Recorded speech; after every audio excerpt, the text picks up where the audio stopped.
या शंकर सर्वभूतेषु भैरवरूपेण संस्थिता नमस्तस्यै नमस्तस्यै नमस्तस्यै नमो नमः। हे भगवान शंकर, जो सभी प्राणी भूतों में भैरव के रूप में प्रतिष्ठित हैं, मैं उन्हें नमस्कार करता हूँ, उन्हें प्रणाम करता हूँ। जय श्री महाकाल। आप सभी लोगों को आज की हमारी इस वीडियो का जो विषय है वो है भैरव और भैरव तत्व। भैरव आखिर कौन है? मैंने बहुत सारी वीडियोस पहले भी इस विषय में बनाई हैं और जिनके माध्यम से लोगों को काफ़ी कुछ जानने का मौका मिला है।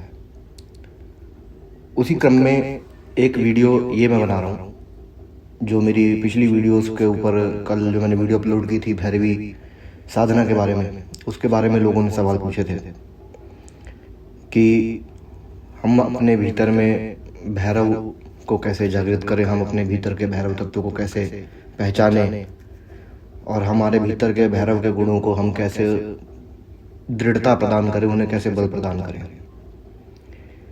तो भैरव एक ऐसा तत्व है जो न केवल व्यक्ति की रक्षा करता है। भैरव का मूल दायित्व जो है वो रक्षा है, उनका दायित्व रक्षा करने का है। और रक्षा न केवल बाहरी शत्रु से अपितु भीतरी शत्रु से भी, वो शत्रु जो हमारे मन के भीतर वास करते हैं, वो 6 विकार जो हमारे शरीर में वास करते हैं और वो 6 प्रति विकार जो हमारे शरीर के अंदर जिनका निवास है, ये क्या है और इनसे हमारी रक्षा करने की आवश्यकता क्यों है? दूसरा सबसे बड़ा सवाल ये उठता है कि यदि ये विकार इतने हानिकारक हैं, यदि ये विकार इतने विध्वंसक हैं, तो इन विकारों के होने का कारण क्या है, इन विकारों के होने का औचित्य क्या है और इन विकारों की आवश्यकता क्या है? काम, क्रोध, मद, मोह, लोभ, मात्सर्य, ये सभी विकार प्रत्येक व्यक्ति के अंदर कम या ज्यादा मात्रा में होते हैं। इन विकारों के होने का सबसे बड़ा कारण ये है कि व्यक्ति को स्वतंत्रता दी जा सके, व्यक्ति को चुनने का अधिकार दिया जा सके। हर चयन का एक परिणाम होता है, हर कर्म का एक फल होता है। वो सकारात्मक भी हो सकता है, वो नकारात्मक भी हो सकता है। ईश्वर, बहुत सारे लोग ये बात कहते हैं कि भगवान हम सबको भगवान कठपुतली की तरह चलाते हैं, हम सब भगवान के लिए कठपुतली के समान है, जो कि कहीं ना कहीं सत्य भी है। परंतु इस कठपुतली जैसे चलने वाले शरीर में भी एक चीज जो है, जो हमारे खुद के नियंत्रण में है, वो है हमारा अपना मस्तिष्क, हमारी आंतरिक चेतना, हमारा आत्मविवेक, जो हमें ये बताता है कि सही क्या है और गलत क्या है। बहुत सारे लोगों ने ये बात उठाई थी कि सभी अच्छे क्यों नहीं हो सकते, सभी एक जैसे क्यों नहीं हो सकते। देखिए, अगर सभी एक जैसे हो जाए, अगर सभी लोग सही काम करने वाले हो जाए, या फिर अगर इसको ऐसे समझिए कि अगर भगवान ये चाहेंगे कि सभी लोग सही काम करें, तो उसमें कहीं ना कहीं व्यक्ति की स्वतंत्रता का हनन है। अगर उसको दिमाग दिया गया है, अगर उसके अंदर दिमाग दिया गया है, उसको आंतरिक चेतना दी गई है, तो फिर ये निर्णय करने का अधिकार भी कि क्या सही है और क्या गलत है, ये व्यक्ति को दिया जाता है। और इसीलिए इन विकारों का होना आवश्यक है, ताकि व्यक्ति इन विकारों के साथ में संघर्षपूर्ण बने, वो अपने आप को तपस्या की अग्नि में तपाए, साधना की अग्नि में तपाए, और वो पहचान सके कि सही क्या है और गलत क्या है। क्योंकि सीधी सी बात है कि जब एक परीक्षा पार करने का जो मार्ग है वो इतना कठिन होता है, मैं परीक्षा का मतलब आध्यात्मिक परीक्षा की बात नहीं कर रहा हूँ, मैं उस परीक्षा की बात कर रहा हूँ जो स्कूलों में होती है। जीवन के प्रत्येक पड़ाव पर किसी न किसी जगह पर आप जब जहाँ भी कहीं जाएंगे तो आपको वहाँ पे परीक्षा देनी पड़ेगी। आप बिना परीक्षा के, बिना इंटरव्यू के आप उस जगह पे नहीं पहुँच सकते। तो आप ये उम्मीद कैसे रख सकते हैं कि भगवान तक जाने के लिए आपको कोई परीक्षा नहीं देनी पड़ेगी? ये विकार, ये सारी परिस्थितियाँ जो हमारे साथ बनती हैं, हमारे घर में परेशानियाँ होती हैं, हमारे घर में लोगों को समस्याएं होती हैं, हमारे जीवन में कितनी सारी समस्याएं होती हैं। इन समस्याओं के होने के बावजूद भी जो व्यक्ति ईश्वरीय मार्ग पर अग्रसर रहता है, वही आखिर में जाकर के सफल होता है। परंतु यदि सभी व्यक्ति एक ही प्रकार से होने लगे, यदि ईश्वर ने सबको एक ही प्रकार का विवेक दे दिया कि आप सत्कर्म करो, आप अच्छे काम करो, तो इसमें चुनने की तो संभावना ही खत्म हो गई ना।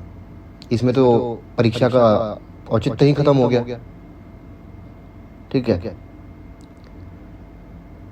कलयुग में हम जिन विकारों से जूझ रहे हैं, कोई व्यक्ति आज के समय में भले वो संत समाज में हो या ना हो, वो इन 6 में से किसी एक विकार से प्रभावित होता है और उसको, उस प्रभाव को दूर करके अपने आप को ईश्वर तक ले जाने की जो प्रक्रिया है, उसे उसमें अग्रसर रहना होता है।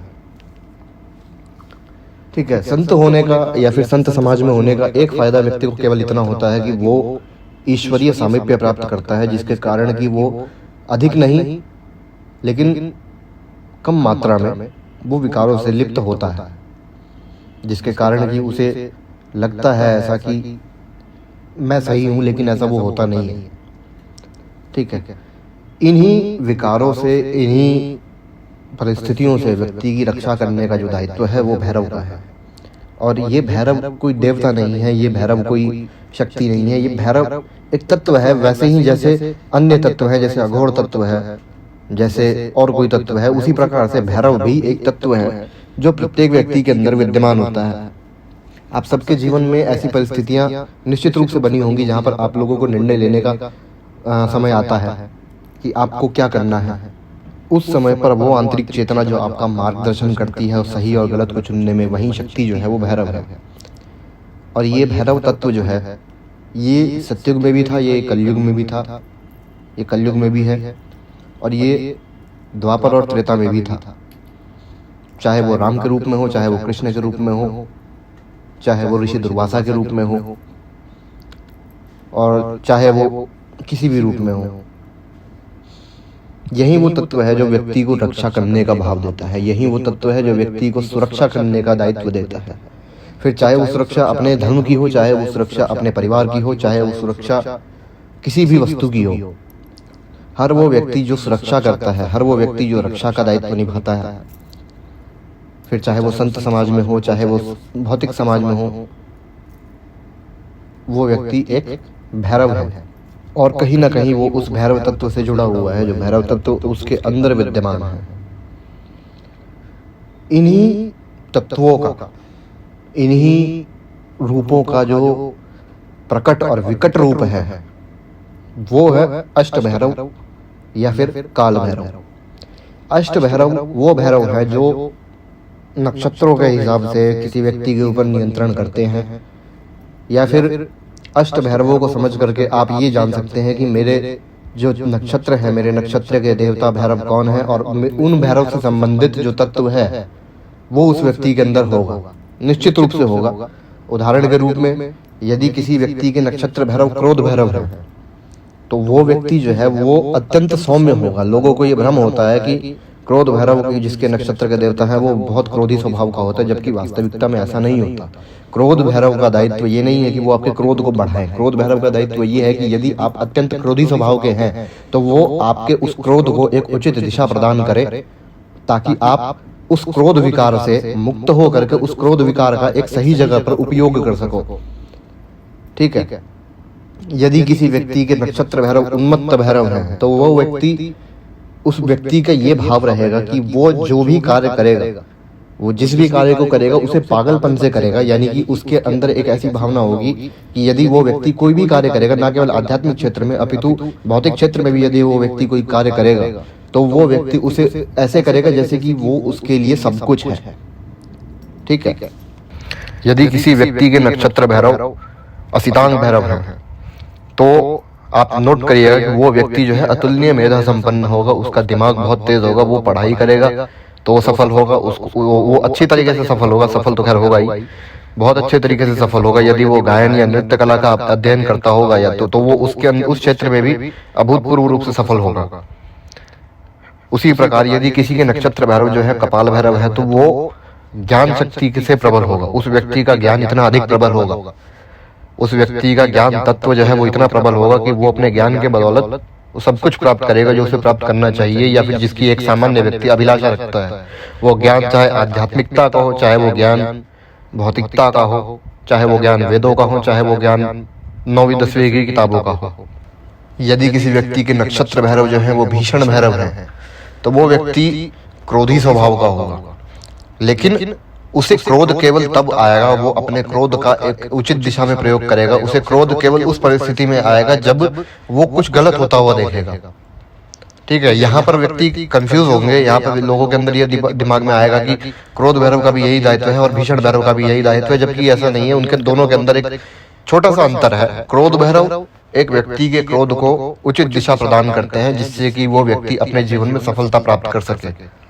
उसे सही गलत चीजों से कोई लेना देना नहीं है, वो सही गलत चीजों पे क्रोध करने वाला नहीं होगा। वो व्यक्ति अगर उसे किसी बात का क्रोध होगा तो वो व्यक्ति अपने क्रोध को पालेगा और उसे समय आने पर उसे ऐसी जगह प्रयोग करेगा जो उसे सफलता दिला सके। जबकि भीषण भैरव का जो उपासक होता है वो व्यक्ति केवल तब क्रोधित होता है जब वो व्यक्ति अपने सामने कुछ गलत होता हुआ देखे, चाहे वो गलत करने वाला व्यक्ति कोई भी हो, उससे पद में बड़ा हो या उससे पद में छोटा हो, वो व्यक्ति उसके सामने क्रोध करेगा। नहीं तो वो व्यक्ति अत्यंत सौम्य स्वभाव का होता है। ठीक है, यहाँ पे मैंने जिन भैरवों के उदाहरण आपको दिए, ये मैंने अपने अनुभव के हिसाब से दिए आप लोगों को।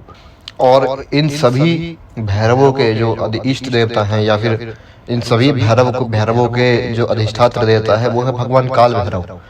काल भैरव का उपासक जो होता है उस व्यक्ति को काल का कोई भय नहीं रहता। काल यानी कि मृत्यु नहीं, काल का अर्थ है समय। वो व्यक्ति समय के अभाव से मुक्त होकर के या फिर समय के भय से मुक्त होकर के अपने सभी कार्यों को, अपने सभी उद्देश्यों को निश्चित सीमा अवधि में पूर्ण करता है। ठीक है, और यही इन भैरवों का संबंध होता है, यही इन भैरवों का तत्व होता है और यही इन भैरवों की कृपा होती है जो एक व्यक्ति को आध्यात्मिकता की ओर न केवल अग्रसर करते हैं अपितु उसे भौतिकता से इस प्रकार से जोड़ते हैं कि ना वो भौतिक रूप से पीड़ा का अनुभव करे, ना ही वो आध्यात्मिक रूप से पीड़ा का अनुभव करे।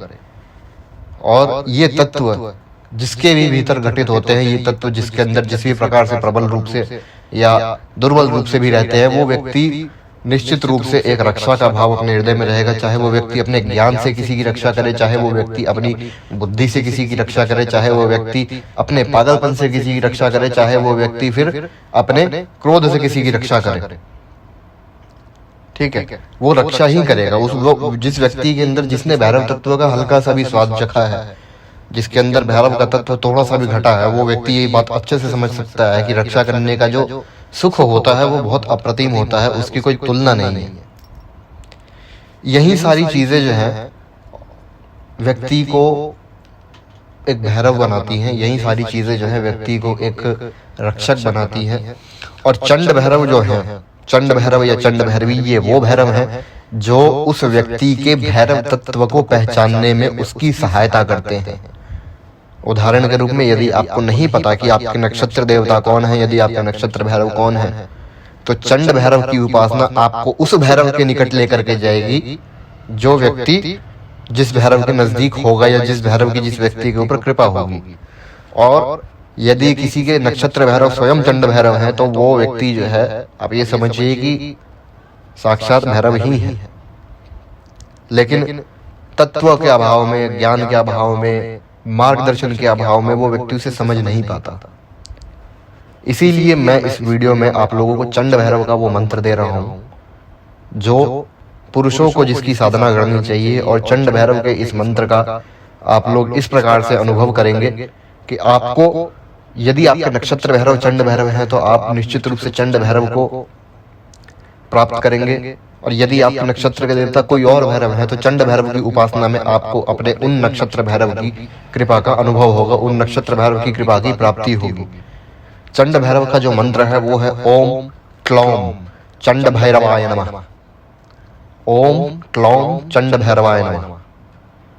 इस मंत्र का 21 दिन का अनुष्ठान आप लोगों को करना है यदि आप करना चाहते हैं तो। और बाकी की जो पूर्ण साधना विधि है वो मैंने उस वीडियो में दी हुई है, जो वीडियो मैंने चंड भैरवी की साधना के लिए बनाई हुई थी, जिसका लिंक आप लोगों को डिस्क्रिप्शन में मिल जाएगा। बहुत सारे लोगों का एक प्रश्न ये भी था कि इसमें जाप कितना करना है, हवन कितना करना है। ठीक है, तो आप लोगों को जाप और हवन अपनी सामर्थ्य के अनुसार करना है, अपनी शक्ति के अनुसार करना है, जितना आप कर सके। क्योंकि मैं किसी को ये नहीं बोल सकता कि नहीं आप 1.25 लाख ही करो या आप 5 लाख ही करो। जितना आपका सामर्थ्य है, जितना आप कर सके आप करिए 21 दिन तक। और अंत में जितने जाप हो जाए उसका आप हवन कर लीजिए। और हवन 3 विधि से कर सकते हैं, या तो आप उसकी 11 माला का आहुति करिए, या तो आप उसकी 51 माला की आहुति करिए, या फिर आप उसकी दशांश हवन करिए। जितना भी जाप आपने किया है। और निश्चित रूप से इस साधना के अंदर आप अपने शरीर में विद्यमान उस भैरव तत्व को न केवल प्रबल कर पाएंगे, अपितु उसे पहचान करके एक उचित दिशा में भी उसका प्रयोग कर पाएंगे। अभी के लिए इस वीडियो में केवल इतना ही। जय श्री महाकाल आप सभी लोगों को।